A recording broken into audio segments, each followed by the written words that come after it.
Hi HipKit friends, I'm excited to be here with you today. I'm Sarah Millerhouse and I am sharing a layout for Mixed Media Monday. Mixed Media is my favorite, so this is my favorite project so far for the HipKit Club.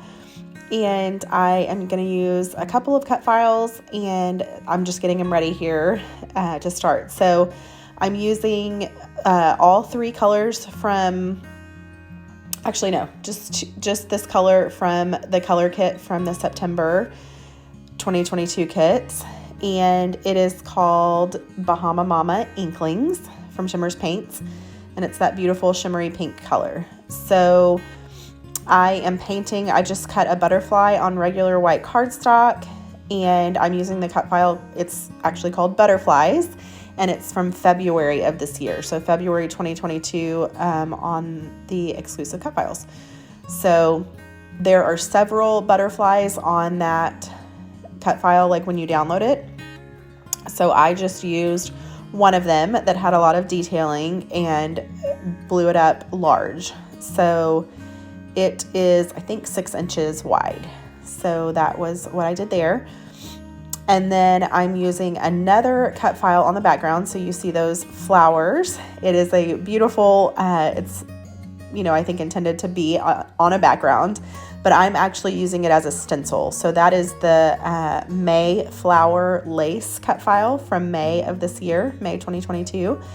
And I cut that one on a mixed media paper. So because I'm going to be using it as a stencil with texture paste, and I wanted it to hold up so that I could put it back down and use it with some inking.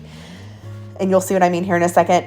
I needed it to be a thicker medium than just cardstock. So if I was just going to use it once with texture paste, I would have just done regular cardstock. But because I knew I was going to be needing it to hold up and be pretty sturdy, I used a thicker mixed media cardstock. So here, all I was doing is I am using water and a paintbrush to paint on that Bahama Mama Inklings. Comes dry in the color kit, and you just add water to activate the color, and it's beautiful and shimmery, and I absolutely love it. And then I am also using the Lindy's from the month before. So from the can't think of what the month is before September. Oh my goodness, August. I'm tired tonight. So I'm using the Lindy's from the August kit. So this is you'll see that I'm going to kind of look scary there. You'll see that I'm going to pick up most of that color. It's a beautiful color as well. It's got a lot of shimmer, but it does look very red. It's actually a pink, but it looks very red against that light pink. So I just wanted a little bit of color variation, and that's why I added that on top of the Inklings. So now what I'm doing is using a texture paste. This is my favorite texture paste. It's from Vicki Boutin, and it's actually molding paste is what hers are called, but it's the same as texture paste, and it has a great weight to it and works really well if you're wanting to use it with a cut file. So this cut file, you can see I'm going just around the edge. I just want to go on top of where I have the color on the background, and I'm going to pick that up, and it leaves just that beautiful floral pattern. So because of the style of this cut file, I did have, when I was putting the texture paste on, I did get it a little bit outside the flowers, which is totally fine. I love messy mixed media. It's actually my favorite. So I don't mind there being some little extra texture paste and things. It's just going to add, more character. So what I am doing here is and this is what I was talking about. So I wanted this cut file to be able to be used, to be able to lay it back down and use some inking with the cut file laid back down so that it's only getting where I want it to go, not in between those flowers, but only on top of them. And if you had just used a regular cardstock to cut it, it would not hold up. The texture paste would kind of eat away at it and make it a little bit flimsy. And then when you tried to do this later, it wouldn't work. So That ink that I used, the orange and the yellow and the green, those, I actually didn't use any new ink. That was just ink that was left over on my ink blending brushes. So who even knows what color it is? But it's just any orange, yellow, and green that you have. Any inks from past hip kits or anything would work. So you can use, really, I'm not using water to activate it or anything like that. So it doesn't need to be like a special ink. It could really be almost anything that would sit on top of molding paste.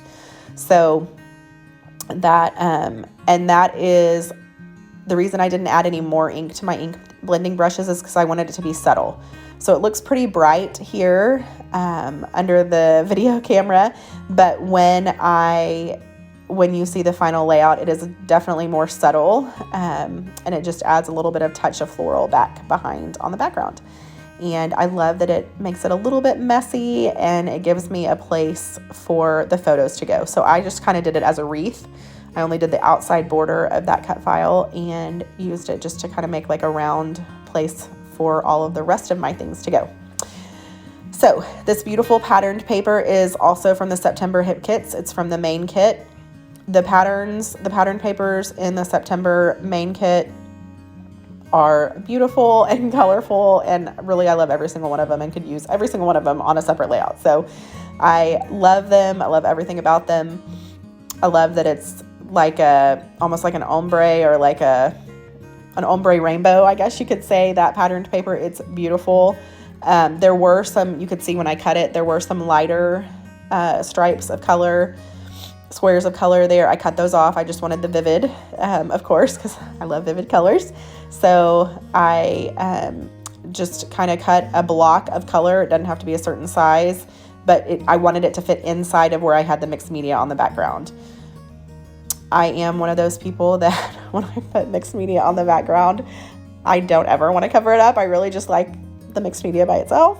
And if it wouldn't make me look like a crazy person, I would just do mixed media backgrounds and hang those on the wall and put them in my books. I love them. But the whole point of scrapbooking for me is the photos. So I did break down and add some stuff on top of the mixed media. So here I am actually capturing a memory, and you'll just see what I'm doing right now is I'm just adding layers of color, or layers of pattern paper. So I'm just cutting out some random size blocks of pattern paper, and I'm distressing the edges and layering those on top of each other. There's not a whole lot of rhyme or reason, except that I'm trying to keep everything pretty central in the middle of that mixed media. So I want all of the stuff that I did on the background poking out from behind. So I'm being conscious of where I'm putting everything on the layout. And then these photos that I'm using, and I did distress the edges with a Tim Holtz edge distressor, sorry. And I am folding up those edges just a little bit. So, and you'll see I am stapling. When you are gluing something down on top of mixed media, especially if it's like molding paste with inks on top of that and inks below it and shimmering inks and all of those things, it is hard to glue to it. So it can be done. You could glue something to it and then sit something heavy on it overnight to hold it down. But I didn't want to do that. I like to work all kind of together. So I just stapled it to hold it in place while the glue was drying. And then these photos are of a wonderful day we had at the beach on our family beach week vacation with grandparents and from my parents and my husband's parents and our kids and nieces and nephews and everybody. And this was a wonderful day at the beach where Grandpa bought a butterfly kite for my Ruby Jane. And she was flying the kite and thinking it was like the best thing in the whole world. So because it was a butterfly kite, I wanted a big giant butterfly on the layout. It was important to me to carry that message through for her someday when she's looking at this page and remember how magical her butterfly was. So that shimmery inklings that's on the top of that butterfly is gorgeous. It looks pretty pastel here because it catches the light. Because it's so shimmery, it does catch a lot of light. And it makes it look a little more pastel than it actually is. But in person, it's gorgeous. You'll just have to trust me, buy the color kit, use it, you'll see. And then to put the layers of the butterfly down, I did just sew in the center of that butterfly because I wanted the wings to fly up off the page, and I am going to make sure everything else that I put on the page is underneath those wings because I don't want anything on top of them holding them down.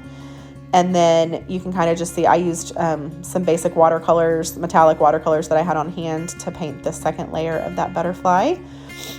And I was kind of conscious of where I was putting it, the yellow in the center and then the orange around where the holes are on that top butterfly, that detailing, because I wanted to kind of draw your eye to that detailing. So now I am using patterned papers and pieces of ephemera. So that's a frame there on the left. That kind of navy floral pattern was one of the frames in one of the ephemera packs from the September hip kits. And I just put a piece of patterned paper behind it to frame it. It's going to be covered up, but there was just maybe a little bit of edge that you were going to see. So I did want to make sure there was something behind it. And I'm gonna, this layout is all about layering, layer on top of layer on top of layer. So that's how I like to scrapbook. I like lots of details and lots of layers on top of one another. So when you look at my pages, you usually don't ever see the same thing twice. Like you'll see, every time you look at them, you see new things, new details. So that's how I like to create. And I love that there's so many different elements to use in the hip kits that give you all different kinds of patterns and textures and colors. So yeah, on the right, I did kind of put that pink frame behind there for a second, but it was a little bit too bright for where it was on the layout. So I end up going with the navy floral patterned paper. It matches the frame that's behind the photo on the left, but the scale is different. So the scale of the pattern on the frame on the left is a lot smaller, and then the scale of the flowers on the pattern paper is larger. So you see different elements in it from here on video. You're not going to be able to tell the difference, but when you look at the actual finished layout, you can see that the patterns are different, but the colors are the same, which is really cool and beautiful. And I love how that looks. It's just another detail that your eye can catch. And then you'll see I am putting just some cheap craft foam behind my layers. So like that photo on the left, I popped up on top of that frame. So it just gives dimension to the layout. And then that photo that I'm gluing down or adhering down right now is just going flat on the background with nothing behind it. So really it helps your layout to give varied layers and textures and things. So I can't really explain it, but it helps your eye to see different things when they're at different levels. So that photo being flat sets it apart from the photo that's raised next to it. So that kind of helps you see things when you're looking at the layout. And then I am going to pull it up right here because it was just a touch crooked and I'm a little OCD, so I needed to fix it. If I want things to be straight, they have to be super straight. Sometimes I like things crooked, like that butterfly is crooked, but I did it on purpose. So if it's supposed to be straight, it needs to be. And then the title I kind of played around with. I really wanted it to be sideways in that open space, but then I decided I wanted to do some hand stitching like the string of the kite. So I ended up leaving a space for that. And the title, it probably doesn't make a whole lot of sense. I don't know. It says, remember this, good, happy. So it's not a full phrase, but I loved the words because this was such a good day and it made us all feel so happy watching Ruby Jane and her excitement with her kite and it flying above the ocean, and it was just beautiful. So those words made me feel happy like the day the memory is. So I used them. And then now I'm going to be using some floral pieces from the floral ephemera. It did have a white border on some of those flowers. And of course, if you watch my videos or know me at all, you know that I always turn off the white border. I love how it looks on other people's layouts, but on my own, I can't do it. So I have to fussy cut the white border off, and layer all of those floral pieces. So I'm going to have a cluster down on the bottom right corner of the photos and then the top left of the photos. So you'll see I'm going to kind of build build as I go. The flower pieces, it is important. Well, I think it's important when you're doing floral clusters to have flowers at different levels and different pieces and parts. And folding up the edges helps it look more realistic and like a burst of color. And I love how, floral clusters look when you do that. So bending the edges of leaves and flowers and all of that.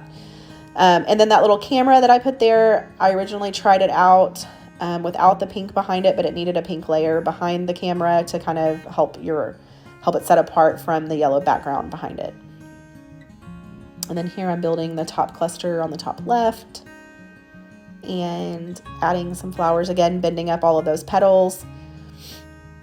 And if you watched my last hip kit video, I did say, people always ask me about the flowers, and because I do put all of my layouts in albums. I've got hundreds of albums because my layouts are all so thick, but that's okay. I love it.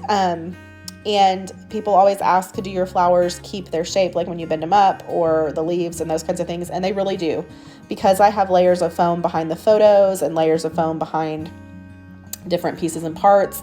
It really does help the flowers keep their shape. They do get smashed a little bit, but they still give that textural element that I love. So it's worth your time. I always use like a little embossing tool, a little embossing stylus. It's not made for the job that I'm using it for, but it works really well to bend up the leaves of the petals of the flowers and the leaves. And then here I just kind of added some journaling lines, and then I'm going to be journaling about our day and how it was Ruby Jane's first kite to ever have, and that her grandpa picked it out for her, and what a sweet memory it was. So I'm adding that journaling there.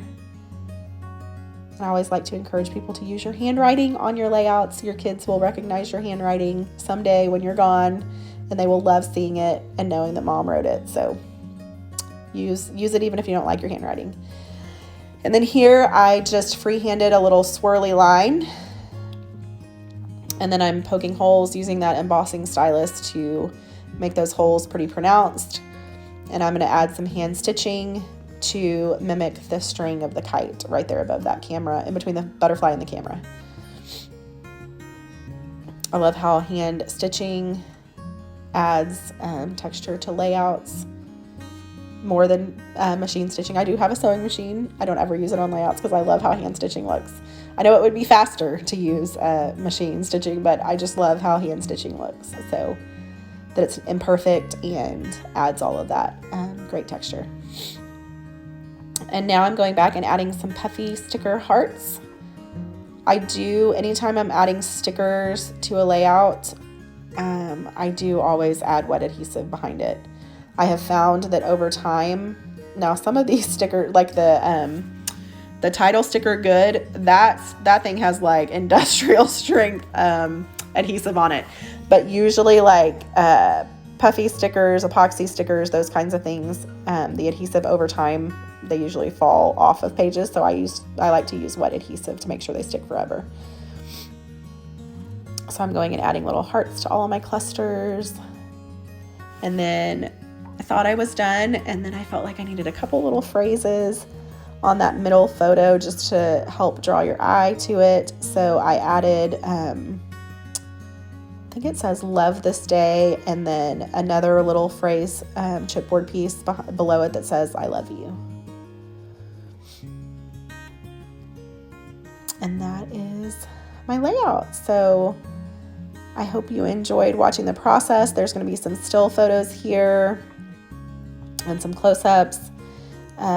Please subscribe to the Hip Kit channel, touch the bell to be notified of new videos, and then be sure and check out the links below to all of the Hip Kits so you can get your own supplies and start creating. Hope you have an awesome day.